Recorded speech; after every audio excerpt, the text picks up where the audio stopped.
Welcome to another episode of the A Trek Within podcast. My guest this week is Chris Mathieu, who is the producer and host of the Forbidden Knowledge Network and the Forbidden Discovery or documentary series, rather.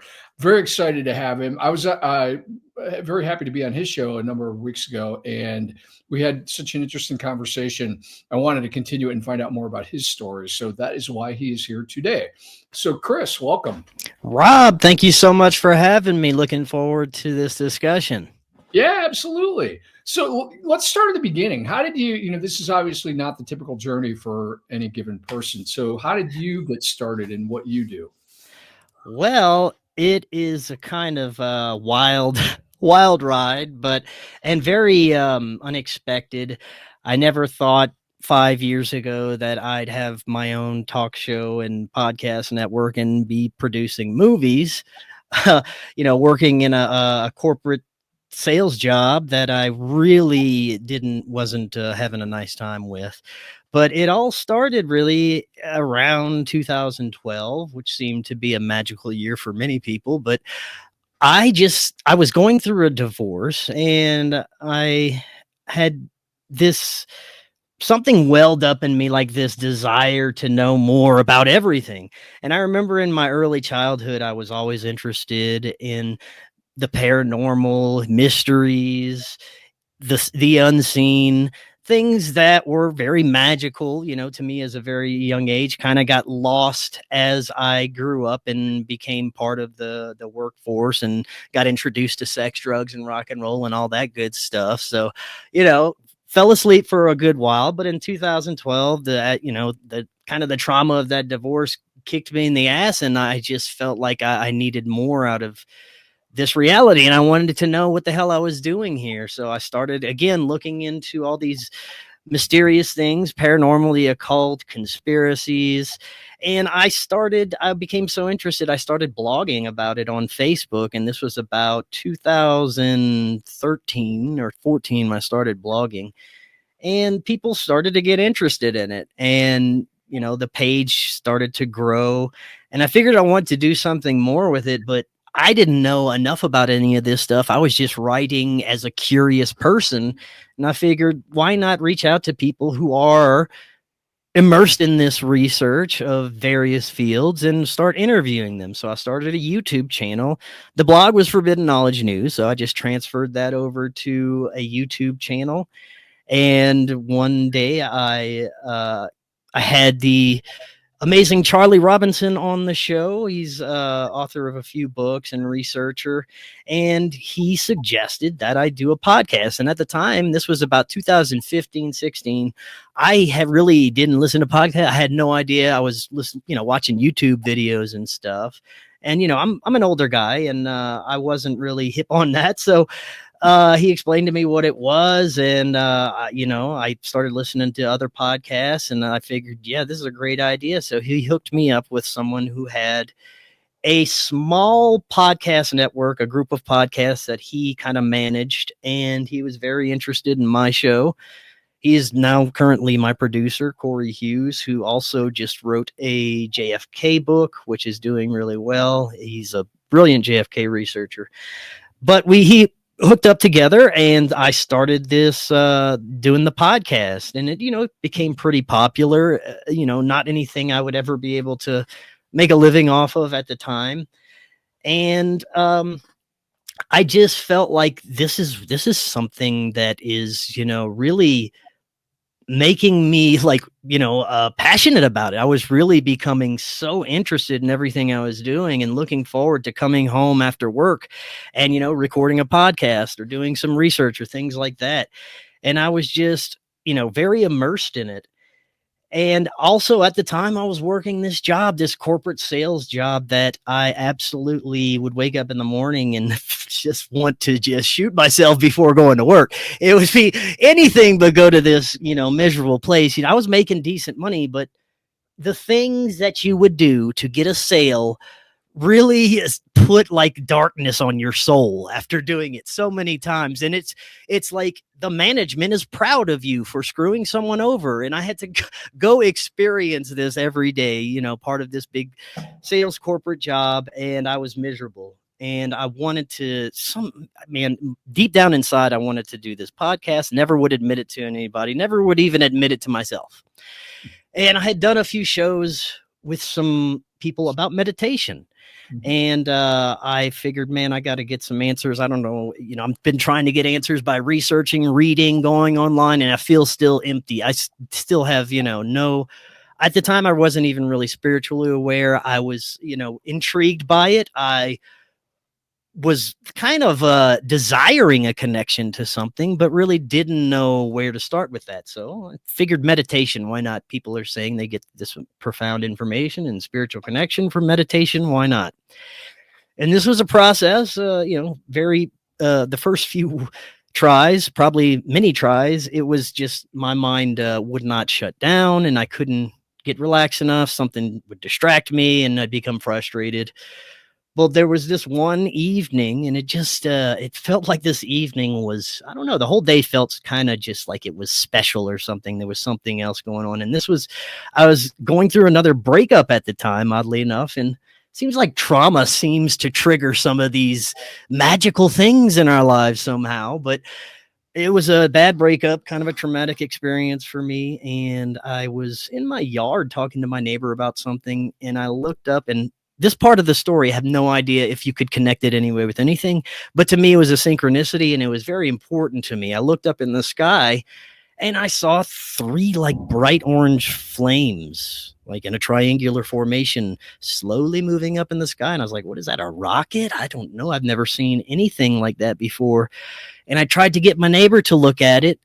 And before he could even pay attention to what I was saying, it blinked out of existence. It like started to shoot up and just bloop, was gone. And I was like, wow, that was interesting. I don't know if it was a UFO. I'll just file that in the very interesting file in the back of my mind. And then I proceeded to go meditate.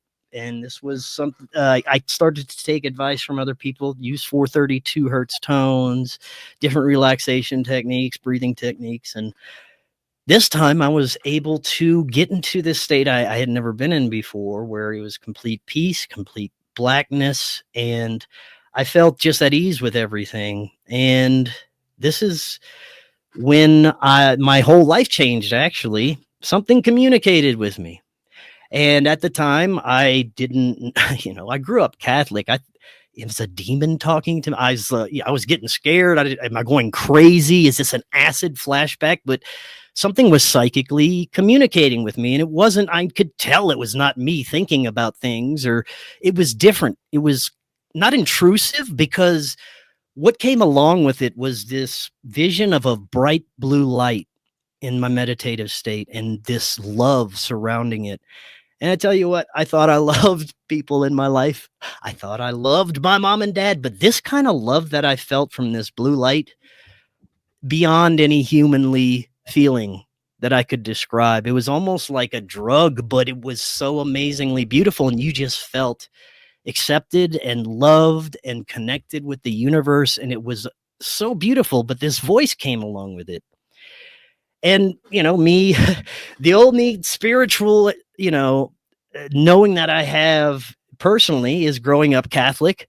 I was scared that maybe something's trying to possess me while I'm meditating. I said, in the name of Jesus Christ, are you good? And this thing was like at the same, before I could even finish, it was like, yes, of course. And it was kind of giggling, and it sent me this beautiful, like, wave of love. And like, you don't have to worry about anything like that. Something like, I'm part of you. We need to talk. And I was like, oh, okay, whatever. And at that time, I popped out of the meditative state and I thought I lost everything. But the voice continued to communicate with me. I was walking around my house doing things, and this voice was like, the voice started out by saying, yes, we need to talk. I've always been with you. It's about time you became aware of me. And I was like, all right, what the hell's going on? It never really explained that time what it is, and I really never asked. I was kind of drawn to this line of questioning that was very interesting. And the first thing it said was, would you like to sit down and learn a few things? And I said, well, yes. And this is hazy memories. I'm kind of, summarizing everything, because I don't remember specifically what it says, but I can summarize everything.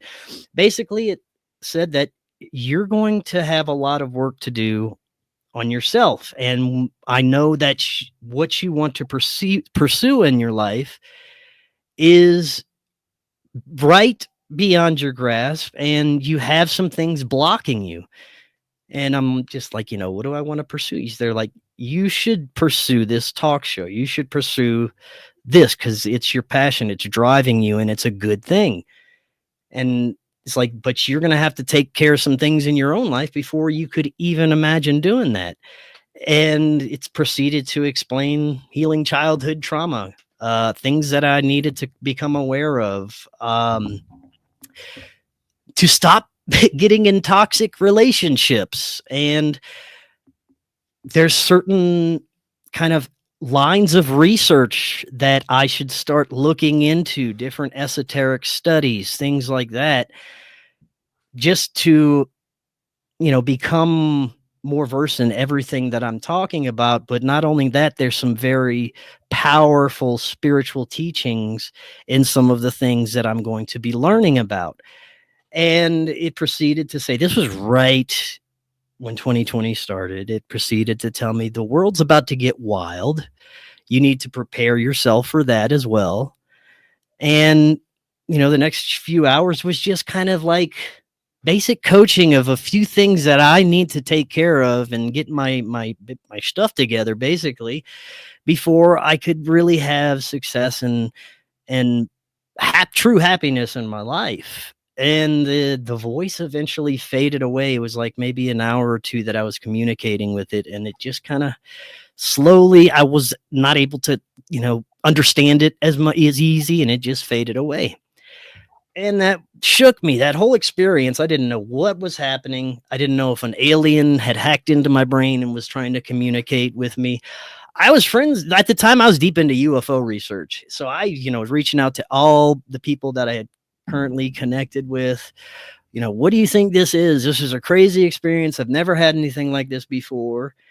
And, I wanted to experience it again. So the following day, tried to meditate.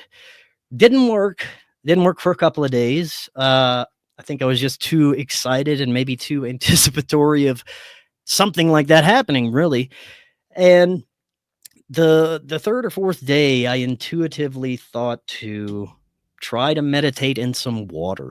And this was very powerful. The meditation, it really progressed very quickly. I was able to get into a very relaxed state, and in the same state I was the first time this occurred. And again, whatever this intelligence, this voice was, came back. And I now understand it as my higher self. That's the only thing that, even though it never told me I am your higher self, this is it guided me through so many things, and, which I'll get to, but this voice this time, it proceeded to introduce itself again. And then I went into this vision, and I was brought back to a childhood memory, a very traumatic childhood memory.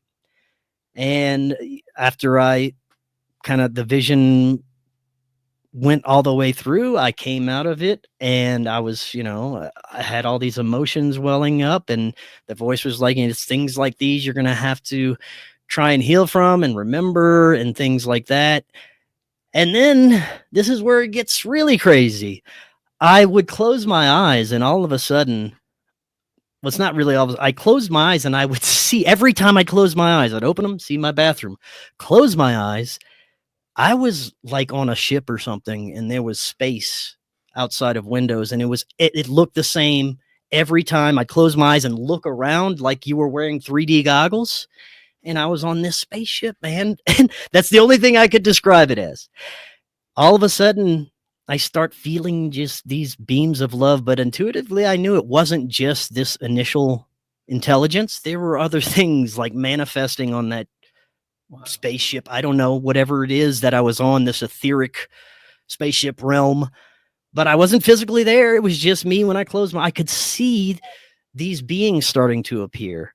And there were several of them. They were all translucent and greenish in color, and they had robes on. and they were animal human hybrids. One was like a frog being, one was a dog being, but they were so loving, and you could just tell that I just intuitively know they were like some kind of part of me, some maybe part of my deepest, I don't know. I still am trying to find answers to all of this, and that's part of why I do this show. But they proceeded to ask me if I would remember my soul mission and carry it out. And the frogman proceeded to remind me of what my soul contract mission was. And as soon as he told me, and I started crying and bawling, when I came out of the vision, boop, I forgot it. It was gone. It was just gone. But I remembered talking to these beings. I remembered some of the conversation, but the soul mission, everything, the reason I'm here, boop, just gone. And this was just such a profound experience for me. The things I remembered this being saying were, you need to quit your job as soon as possible and pursue this. Don't worry about it. It'll be fine. Just do it. And another thing is, oddly enough, I found this so strange. They said psilocybin mushrooms over and over. And I'm like, the last time I tried psychedelics, I was like a teenager, early 20s. And the last time I tried mushrooms, I had a terrifying experience. And that was nothing that I ever wanted to revisit in my life. So hearing this, I'm like, they're like, yes, psilocybin mushrooms, quit your job, pursue your passion. Like, that was crazy. All right, there's something going on here. There's something to this. Every once in a while, when I would try and go to sleep or enter like a daydream state, the voice would come in and just give me some reminders of things. And it became so bad at work. Like, after this experience, things started to happen in my life that started to push me in certain directions. Very strong synchronicities. A new boss came in that was pushing the I guess you could say immoral sales tactics, and customers were getting worse. It was just this job was giving me more reasons to just pack it up and get out of there, which it took about 2 months, but I did. I said, you know what? I got a little bit in the 401k. I'm just going to take it out and do what these weird voices and beings that I came into contact through meditation, I'm going to try and do what they said. At this point, it's better. Anything is better than waking up and going to this job one more day. So I planned on it a little bit. My producer was looking to move somewhere. I said, why don't you, we're going to move in somewhere together. We're going to save some money, and we're going to start this production company. We're going to start producing not only this podcast, we're going to try and produce other podcasts. We're going to make something happen. And I was in South Louisiana at the time. Although I love people there, I love my family there, there's just something about there that is not for me. And there was no environment for me to thrive there. So I always wanted to go to Rocky Mountains, Colorado, that area. It was just called to me the West. So we packed up and we moved, starting to Denver. We had a little apartment there. And we were just working 7 days a week trying to build things. And it was terrifying. We were, after, my 401k started to run low, we were very scared that this thing wasn't going to work. But also, I moved to a state where magic mushrooms were legal, and they were legal to grow. And I remembered what this little voice said. So I got some spores and all the stuff to grow it, and I started growing my own just because I wanted something that I know where this came from. I grew it with love myself. If I'm going to do this is going to be done, with respect, with reverence. This is obviously some sort of spiritual thing. So let's try it. It only took a couple of months, and I had my first batch, and they were so strong. Oh my God. So I get my first batch, and, I immediately, when I start to feel the effects within an hour, this voice that I initially heard, which was, it was easy enough to understand the messages, but at times it wasn't clear. Now it was like talking with someone, just having a conversation. Everything was so clear and concise. And not only that, I I could have vision. It was showing me visions of things of my past, of traumatic events. I would be able to actually have these out of body experiences, and they would be very symbolic at times. Sometimes I'd have to battle dragons or demons, but they were my demons. And every time I'd be facing this etheric being or whatever this representation of trauma was, after I faced it, the trauma would melt away and I would just feel like a completely different person. And the next day I felt like in a completely different reality. Every time I would do this, every time I would heal a trauma would usually present itself as something terrifying.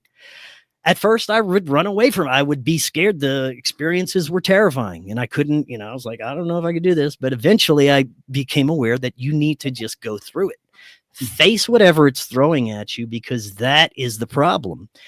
And you're not going to get anywhere until you face the problem. And the problem presents itself as something horrible or terrifying. And then once you start to just sit in it and stare it in the face, it presents itself, and I start to remember the traumatic experience, and it replays in my mind. I have a little emotional release, and it's done. And the rest of the experience is incredibly beautiful. And the first, I'd say, year, I would have a psilocybin experience about once a month, and I would take a rather large dose. I took Mr. McKenna's advice and went big every time. And it was about, 3.5 to 5 grams every time. And every time, no matter how terrifying and hard the experience would be, the last half of the experience was beautiful. And the next day I felt like I was in a completely different reality. And the healing continued for about a year. That's what the experiences was focused on, is healing childhood trauma, getting my mental state right.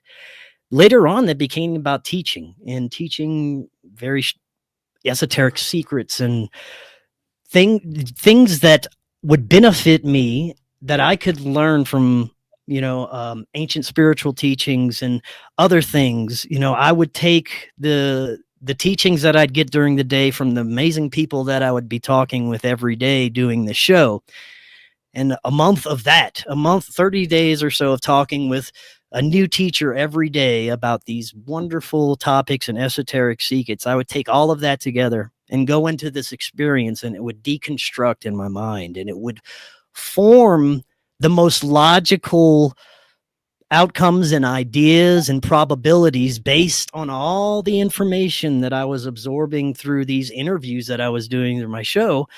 And, then those experiences became, I would absorb this information. It would form these beautiful ideas and insights. And then the next day, again, it'd be like a new reality, but I'd have this magical information that seemingly just came out of a 4-hour experience with psilocybin, but I had knowledge that I seemingly did not have before, or it wasn't put together in the correct way before. That's what it seemed to do, to reconnect these neural pathways in a way that this information can become coherent, and you can put things together, like a million things that you would never be able to put together through these short experiences, and make sense out of it all. But long story short, with this my beginning of everything, psilocybin journeys continued. The work continued, working our asses off. One day we look at our revenue, and this was about 6 months in, and we're shocked. It's changed for some reason. We can pay our rent like with no problem. Don't have to dip into the 401. We paid our rent with this. And it's like, it was an amazing feat. And then like a couple of months later, we could pay rent and eat with the revenue coming in. And then we could pay the rest of, it just kept building. And eventually we build shows on the network. And through these mushroom experiences, I gained inspiration to start producing films, something I also wanted to do as a kid. I was able to produce my first documentary release it last year. It's now available on Tubi. And my journey continues. I no longer have the desire to use psilocybin mushrooms anymore. Like, I forget who said it, but I think it was McKenna. He said, once you get the message, hang up the phone, which I got the message big time in many different ways. And if you want, we can go through some of the profound experiences, because one of them was it was so real. It was a near death experience for me. And that was the last experience I ever had, but it was the most powerful as well. And it also wrapped up everything that I was doing into a belief. And I didn't have that before. And it's not like a belief. It's not like just one belief, but it's a knowing. It's a knowing that there's a God. It's a knowing that there's a source. And this source presented itself to me during that last experience in a way that I cannot deny. And it was so profound. Basically I found God through that last experience. And that is what I was always looking for. That was the emptiness that I felt. That was the longing. I think we all are. I think we all have this desire to connect back with the source. And I made that connection. And through that realization, I realized, that the fear of going to hell through my childhood dogma shouldn't exist, because hell doesn't exist, that we are reincarnated according to what I was shown, that God can be reached through all these means,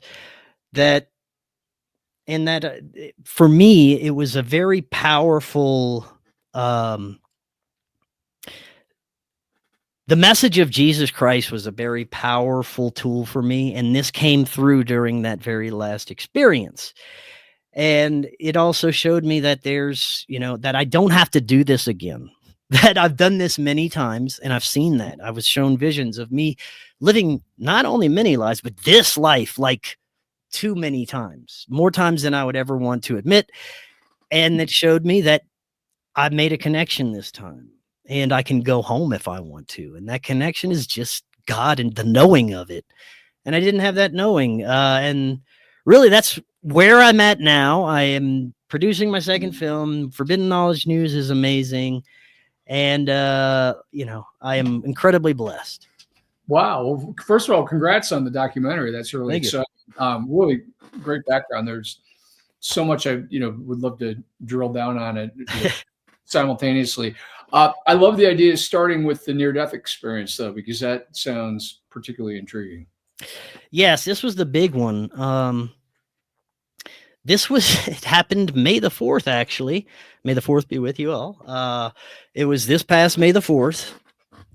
And through all these experiences that I've having with meditation and psychedelics, my monthly explorations and journeys, at this point, I had more of a spiritual awareness. I knew there was something else, but I didn't know what it was. And I didn't know how to relate to it. I didn't know how it really was, how I could look at it in a way that would bring me any peace, because I was still, scattered by I had all these spiritual, like I talked to people from all spiritual backgrounds and trying to get the answers. And I had so many different considerations for what God is, or if it's God, or if it's just some sort of simulated reality and we're really outside it, some kind of matrix situation. I was going through I didn't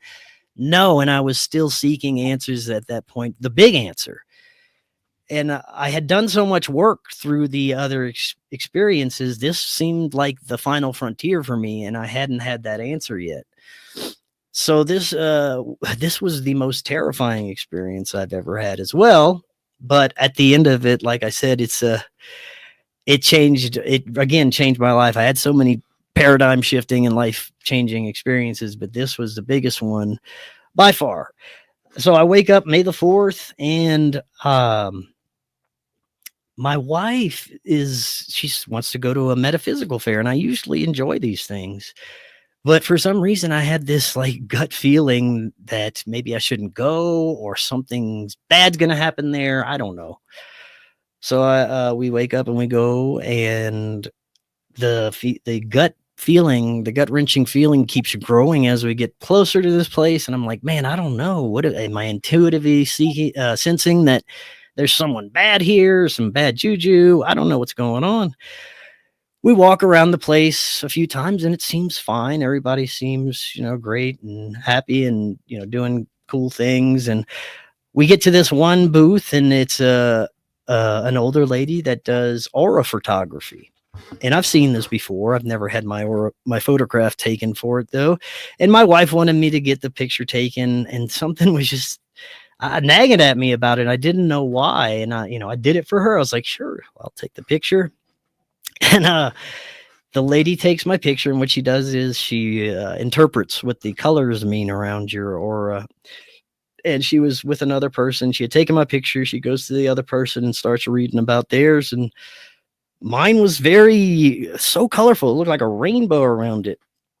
And she proceeds to come to me. And my producer, Corey, had come with us. And mind you, he had come with us just to get out of the house. He is not a spiritual person at all. He was probably chuckling at a lot of the stuff around there. And as this lady is kind of going over my aura, he comes running up and he's joking about something. He's like, oh, is he going to be rich? And she's like, well, I don't know, because he doesn't have any beliefs here. And I was like, ooh, and it offended me too. Like, I was like, yeah. So I just kind of, pushed it down, and I was like, oh, that added some shit to my day. Wow. So we leave, and I'm just, I'm in it. And I don't know why I feel so bad, and why that I let that affect me so much, and what she means by that. And it just really hit me hard, and I didn't understand why. And coincidentally enough, this was the same day that I had planned on having my mushroom experience. So I'm like, maybe I'll get answers, So I go into the experience, and my guide, my higher self, shows up. And I'm like, what? I don't know what's going on. What is... This was different than every other experience. It was like, don't worry about it. You don't, or something like, you don't need to worry about that right now. I'm going to leave you for the night, or something like that. And it was very strange. I had never really had an experience where this communicated in a way and said, I'm going to leave you for the night. You enjoy your evening, or something like that. And I was just weirded out by it. So I go, and I'm like, Corey was hanging out there for a little while, and I'm like, hey, let's go watch a movie. I'm going to be out of my mind for a few hours, so I just need something to distract me. We go watch a movie, and I just still felt, something's not right with everything today. I don't know and even this experience, there's something just uneasy about it. And so I go outside, I'm getting air. And he comes outside. I'm talking with him about the business and the podcast and stuff. And all of a sudden, this like vision opens up, and I can see it like floating over my head. And this is what I was just telling you about. I saw a vision of my past lives, but it wasn't different lives. It was this one. And it was like, I could say thousands of times. I don't know. But I saw how many times I was like, oh my God, I did this so many. It's like, wow, we had this conversation before too, so many times. And this is when things went haywire. So there will be multiple points in this story where I'm talking to Corey, but at times something takes over my perception, and it's not Corey talking. It's something very wise and very regal and very unlike him at all. And it'll just take over my perception randomly and say something through him. And I asked him, did you say this and this and this and this? And he's like, no. Does it sound like I'd say shit like that? And I'm like, no, it does not. So this made it even more very, very strange. So I'm telling him, look, I have all these past lives. And he's like, well, doesn't it, what did he say? He said, well, it does get progressively better each time. How are you doing this time? And it just didn't sound like anything he'd say or, have interest in. And I'm like, wait a second. It is better this time. I feel like I'm doing better this time. I said, I don't know. Maybe I'm on the right track. And then all of a sudden I started getting this like flooding of information, and it was all the things that I'd learned about how to make myself better as a person. And for some reason, I started getting mad at the world that they hadn't all done the same thing. I don't know why. This weird ego came over me, and I started telling Corey about it. I was like, man, why can't people get their shit together? It's that simple to do this and this and this and this. And again, something else took over his perception and said, at some point, isn't a reflection of yourself? And it just, I knew that there was something weird going on, and it blew my mind that he said that. And I stepped back, and he's just sitting there like Morgan Freeman and Bruce Almighty. He just different aura about, I don't know, man. It was very different. It wasn't him. And then as I'm looking at him all confused as to what the hell's happening, it's like this knowing. It wasn't a question. It wasn't, am I this, or I was this knowing I was dead. I had died. It just came over me. You're dead. It's over. And I was like, what? It's like, how did I die? What happened? And then this knowing just like washed her. You're dead. You have to accept it. And I was like, what is going on? I looked at Corey and I'm like, am I dead? He's like, I don't know. Are you dead? And I was like, look, I need, it's just a bad trip. Am I having, is this just a vision? I need to wake up. He's like, I don't know. Can you wake up? And I was like, oh God. I said, all right, if I'm dead, can I go back? Can I go back? And he's like, yeah, you'd have to start all over then. And I was just like, no, I am not doing this again. No. And I started to freak out, just the awareness that I was dead, that I'm not talking to Corey anymore. There's something else. It was just like a confirmation. Yes, you're dead. This isn't Corey. Something else is talking to you. Maybe it's an afterlife guide or whatever. And I'm like, well, can't I go back to where I was? And he's like, I don't know. Can you go back to where you were? And he walks away. And I'm just sitting there for a few minutes, and he goes downstairs, and I run downstairs to ask him something. And at this point, it's Corey. It's regular. He's like, I don't know what you're talking about, dude. Let's go watch TV. You need to calm down. It's all right. Let's go watch TV. And I was like, you didn't just say this and this. And he's like, no, let's go. And it was like, it's okay for a minute. We get upstairs, start watching TV. And I look over at Corey, and he's kind of like stiff and lifeless, but he looks at me and he's a corpse, like dead. He has black circles sunken under his pale white skin. And he says, all you have to do is just sit back and watch TV, man. And I run to the back to my wife. I'm freaking out. And she looks the exact same way. And she's not saying things that make sense to me. I run outside, and the whole neighborhood, it seems darker than I've ever seen it for some reason. There was no street lights on. And I'm like, okay, I died. This is the afterlife. This is purgatory. I don't know. I'm dead. So like, okay, so obviously I'm dead. What do I got to do? I got to find God. Okay, I'm going to go searching. I'm going to go walk and searching for him. So that's what I did. I started walking around my neighborhood in my slippers and thinking, knowing I knew I was dead. Like I knew it. I had a life review as I'm walking down the street. Started having all these memories of everything in my life, reliving everything. I'm like, this is going to be a long walk. So I'm walking, and I get to a fork in the road, and I look behind me, and outside of my neighborhood, I could see there's cop cars on the highway. And I'm like, I definitely don't want to go that way. So I look forward, and there's a row of street lights. And then to the right, it's kind of dark and hazy. And I was like, all right, I'm going to follow these street lights. The first street light I walk under just goes out. I'm like, okay, that's a sign. I have to go this way. So I take a turn to the right. And I'm walking in what seemed like forever. And just hopeless. Like, I don't know what to do. I'm dead. I'm waiting for like angels to come and swoop me up, or being sucked down into the pits of hell. I don't know what's going to happen. All of a sudden, I'm like, I'm going to just surrender. Whatever happens, happens. I lay down in the middle of the street, and I'm so lucky nobody was because, obviously I'm not dead. Obviously I'm having this visionary experience, right? So I'm laying down in the street, believing I'm dead.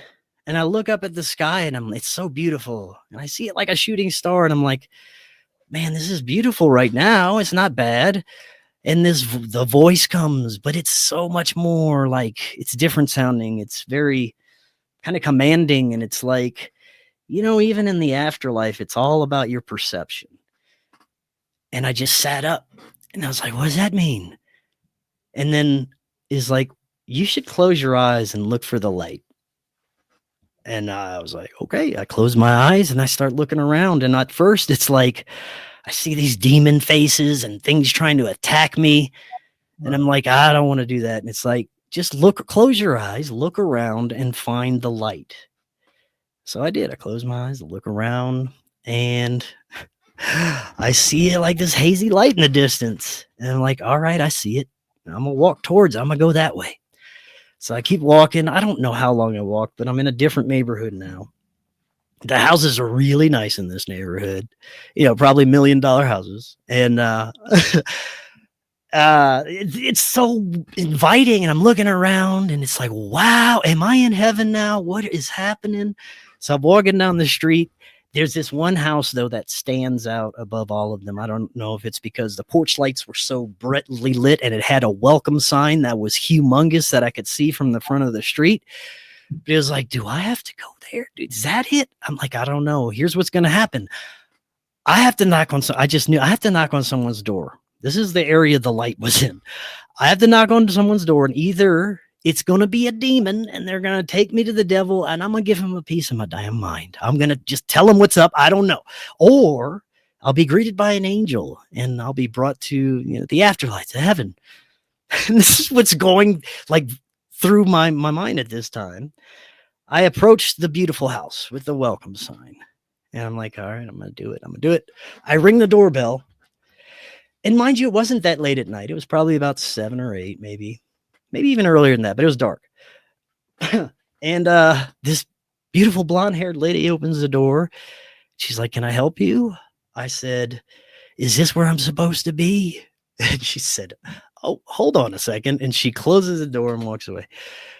About 2 minutes later, this giant man who just has this shining, beautiful aura comes out of the door and he's like, hey, son, can I help you?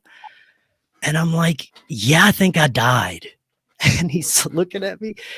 He's like, shake my hand. And I shook his hand. He's like, no, you're here. You're not dead. And I was like, what?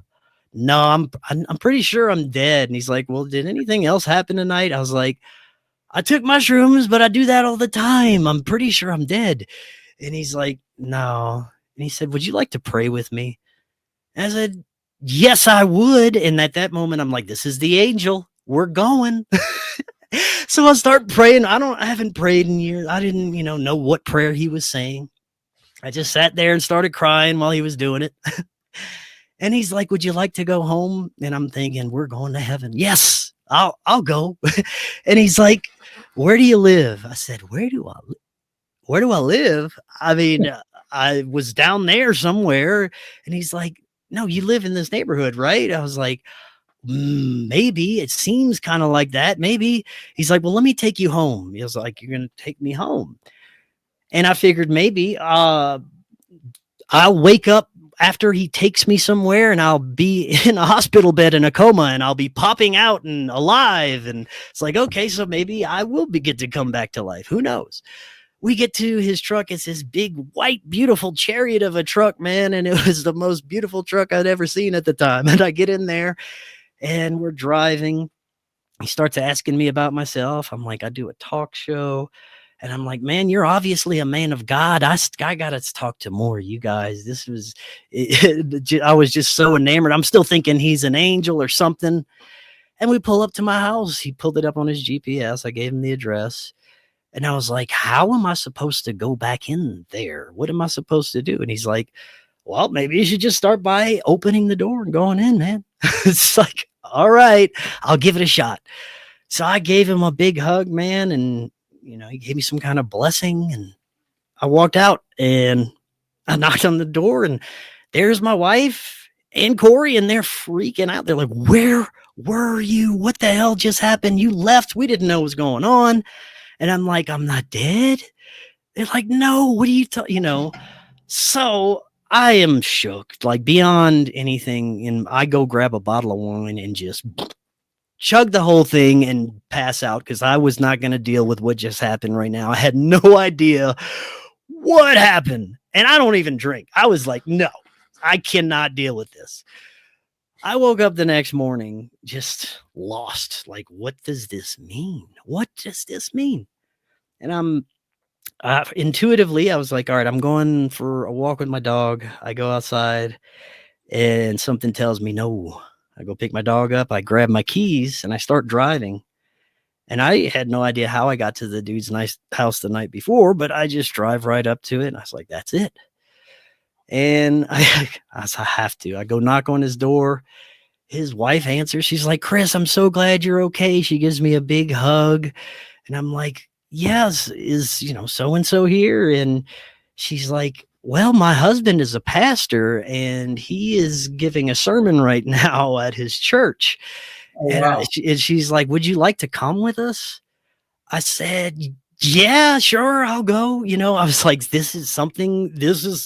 obviously this happened for a reason. I have to go here. So I still don't know what's going on. When I get to the church, I'm all nervous. Hadn't been to church in years. I meet the pastor. He wants to talk with me after the sermon. And I go in there and I sit down. And as soon as I sit down, just waves of awareness start washing over me. And I just realized it all clicked together. It all came together. I realized that I was looking for God.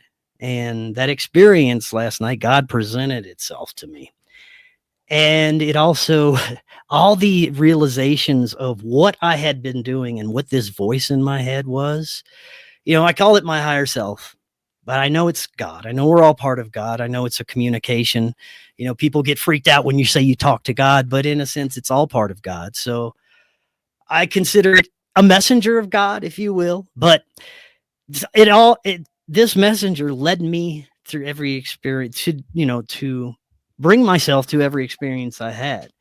It helped me overcome things so that I could achieve things. It helped me learn esoteric secrets and knowledge and have all these spiritual backgrounds be presented in my life. And I became aware that God is reachable through all these spiritual possibilities, through all these spiritual belief systems, whether you're Buddhist, Christian, Jewish, whatever, that the source can be reached through an understanding. And it's really just a simple understanding of love thy neighbor, love thyself, and, treat the planet and the world with respect. And it's a very simple message. And it was the teachings of Jesus Christ. And I grew up with that. And I was always turned off about the inconsistencies with religion and theology. And I realized that I was brought to these alternative understandings so that I could come up with my own understanding of what God is, how to reach him, my own spiritual practices, my own personal relationship with God. And it wasn't about being a Christian or a Catholic. It's about having Jesus in my heart and knowing that he is a path to God. And I was looking around at all these people at the sermon and I felt such love from them, but I also felt that they were afraid of going to hell. I felt that they were locked into this box with dogma and a lot of misunderstandings that are brought to us by our current religious belief systems that are really picked through and sifted through by the ruling class to control people in a way. And they have a misunderstanding of a lot of things and a lot of fear surrounding that. And also it causes them to not accept other people, other people's beliefs, other possibilities in this life. And it all really clicked when I was talking with the preacher after, and he kind of got scared about the things that I was talking about. about how I came to God, and he got nervous about it because I was talking about all kinds of other beautiful esoteric teachings that I learned and other spiritual practices and the beauty of, comparing beliefs and comparing possibilities, just discussing things. And he became rather closed off. And I was like, this is what it's about. This is what it's about. I've been learning about all these modalities, and it's not only about helping the people who want to, come and listen to my show. It's also about opening up and maybe having more of the, more Christians communicate together, more Christians being subjected to different information. And I think that right now there's a lot of fear behind it. And I've learned a long time ago that you can't go preaching to anyone. You can't present any information that people aren't ready for. But what I can do is I already have this platform. I already have an audience. And what I can do is continue to talk about what I've learned from my experiences, because before this experience, I was talking about everybody else's experience. I was talking about what they've learned in their spiritual path. And now I have this journey that I went through, and I can start talking about my spiritual journey and how it brought me to God. And maybe there'll be some Christians listening, and it might change their perspective about a few things. And I've already seen this in my life. I've already reached people who have listened to this show and said, you know what, I look at things a lot differently now. And I think that's what it's all about. It's about sharing these ideas with everyone. I think every single one of us has a piece of the cosmic puzzle, every religion, every spiritual belief. But the only way we're going to put that puzzle together is by comparing the pieces, by coming together. And that was, that was the big one for me. I no longer, desire to go and have psilocybin journeys anymore. And, I'm not saying that, during any events that I might have or things like that I might go and dabble again in the future, but it's never going to be a seeking thing anymore, because I found really the answers that I'm looking for. And yeah, that was a wild ride. Yeah, no doubt. No doubt. Well, it's interesting because it reminded me a bit of, did you ever read the book or Beyond the Broken Gate? No. Okay. I don't recall the name of the author, but parts of your journey were very similar. And, but his experience was all based on, it started out with meditation, and he had an experience where he met his guides. He actually had 2 or 3 of them that he encountered. And it was a really fascinating story because, he went back to try again to connect. And then I think he described it as like not really being able to completely focus. And then suddenly he would see, the surroundings of where he was. And it started out, as I recall, in a garden, but then there were all these other little journeys. But the things that he learned I've read the book a couple of times. It's a really good book. And it's just something that it struck me because it's a lot of, there was questioning and conversations that he had with his guides, and a lot of parallels with what you described. So just very fascinating stuff. Thank you for sharing that. I mean, and it's obviously, yeah, man. Thank you for having me. Yeah, that's really amazing. So what's next for you in terms of the documentaries that you're working on? I'm really intrigued by it. Well, I'm putting it all together in this current documentary. It's going to be the Forbidden documentary, Doors of Perception. And it's going to be a 2-part documentary. I got so much content, I had to make it 2 films. It's going to be about the profound connections between people's meditative, psychedelic, near-death experiences and the contact phenomena that can often come with this, like we were just discussing, the guides, the different entities, and what that really means. Is it a part of our own subconscious? Is there external entities communicating with us? I examine all the possibilities, dream states, sleep paralysis, near-death experience, psychedelic experiences, and people's extraterrestrial contact and abduction experiences, and how once people have these experiences, they can experience synchronicities and synchromysticism in their life that they didn't before, and it leads them in a certain direction. It's almost like this kind of cosmic story that is being told between like the collective and individually, but there are these little, cosmic messengers that can communicate with us in different ways. And I still don't know what exactly they are. I couldn't tell you if they're aliens or angels or just cosmic intelligences. I have no idea, but that's what this is going to basically explore. Interesting. Yeah. The synchronicities, I have a friend who calls them God winks, which I love. Yeah. There is that element of, it's just that little wink that says you're exactly where you need to be. Yeah, I had Jake Coates on, the guy who coined the term synchromysticism yesterday, and he's going to be in the film as well. We have a whole section that's going to be on synchronicity and the story and messages that the universe can tell us through different ways. And if we don't pay attention to these things, we might miss something very important in the subtle messages and things like that. Yeah, amazing. Wow. Well, good luck with that. When that comes out, it'd be fun to have you back on. Yeah. I'm hoping to have it submitted to our distributor by January, and then it should hit streaming platforms hopefully by between April, May, somewhere around there. Oh, fantastic. I look forward to watching. That'll be great. Awesome. Anything else, any other messages or anything else you want to leave the viewers with today?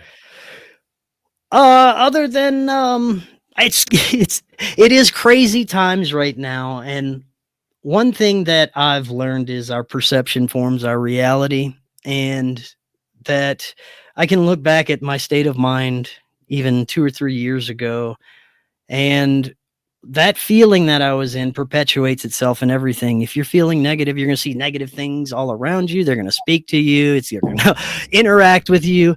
But, as my perception changed, as I started to see things in a more positive way, that's what started presenting itself in my life. And it's like, the more you do that, it's almost like there's this shield around you that prevents, I'm not saying all negativity and all negative situations, but that daily kind of outlook of things that people can get stuck in. And it kind of gravitates into this bigger thing, and it snowballs into something to where it allows you to manifest things in your life. I think our perception and imagination is the fuel for what creates this reality. And that's what I'll leave it with. All right. I love it. Great. Well, we will absolutely put links in for you. How can people reach you if they're interested in learning more? Yeah, website forbiddenknowledge.news. The podcast Forbidden Knowledge News is on all podcast platforms. You can also find us on Rumble. We just made a new YouTube channel, and Rockfin. And if you want to get in touch with me, forbiddenknowledgenews@gmail.com. And if you'd like to watch our first documentary, the Forbidden documentary, Occult Louisiana, it is available on Tubi, Roku channel, multiple streaming channels. And that's just about the beautiful state of Louisiana and its paranormal high strangeness and hidden history. Very cool. Yeah, that sounds fantastic. I love it. Great. Awesome. Well, I am honored to have had you on the show. Terrific. Thank you, sir. Really loved hearing more of your story. Like I said, I had a sense when we talked the first time that there was a lot more that I wanted to hear about. So it was great to have you go just let loose and tell us all, what you've been through. So thank you very much. Yeah, thank you, Rob. Thank you so much for letting me and having me on. Definitely going to have to do this again. I will look forward to that. Thank you. All right. So for those of you who've made it this far, thank you very much. That concludes this episode of the A Trek Within podcast. Definitely check out Chris's links, because there's the show that he does is really great, and I'm very much looking forward to that documentary. In the meantime, tune in. We've got some fun guests, a couple of musicians coming up that I'm very excited about, who are going to share their path to creativity and play a few songs at the same time, which will be very fun. So looking forward to that. And again, thank you much. To be continued.